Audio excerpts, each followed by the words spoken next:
नमस्कार मित्रांनो, मी संदीप वाघमोरे.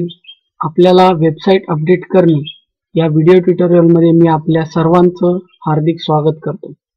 या व्हिडिओ ट्युटोरियलच्या माध्यमातून आपण वेबसाईट स्वतःहून अपडेट करू शकता किंवा त्या प्रकारे अपडेट करायला शिकू शकता.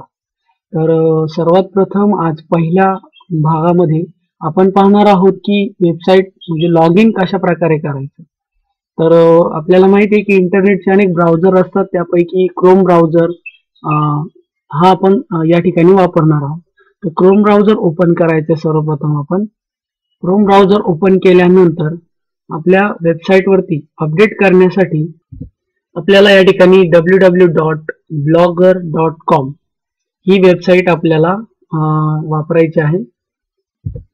सर्वसाधारणपणे प्रत्येक ब्राउझरला अशा प्रकारचा ऍड्रेस बार असतो. तर या ऍड्रेस बार मध्ये आपण मगाशी सांगितलेली वेबसाईट www.blogger.com ही टाकायची आहे. हे पहा, या ठिकाणी www.blogger.com अशी वेबसाईट आपण टाईप केल्यानंतर वेबसाईटचा ऍड्रेस आपण त्या ठिकाणी एंटर करायचे. एंटर केल्यानंतर आपल्या समोर अशा प्रकारची विंडोज ओपन होईल.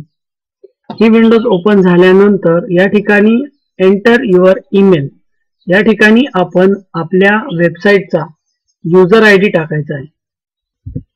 अशा प्रकारे मी या ठिकाणी ZPPS नाईकपाडा असा एक युजर आय डी टाकलेला आहे.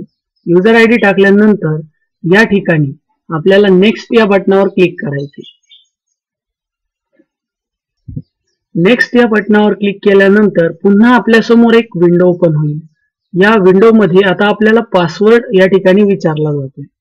तर श्रेयवेब्स.in कडून आपल्याला जो पासवर्ड दिलेला आहे वेबसाईटचा तो आपण या ठिकाणी टाकायचा आहे.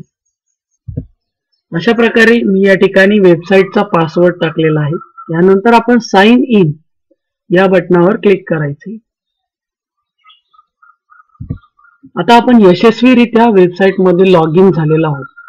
तर आपल्या समोर अशा प्रकारची विंडोज ओपन होईल. याचा अर्थ आपण वेबसाईट मध्ये लॉग इन केलेला आहे.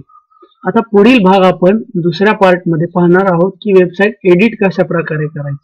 तर या भागामध्ये आपण पाहिले की वेबसाईट मध्ये लॉग इन कसे करायचं, त्याकरता युजर आय डी आणि पासवर्ड वापरून आपण वेबसाईट मध्ये लॉग इन केलेला आहे.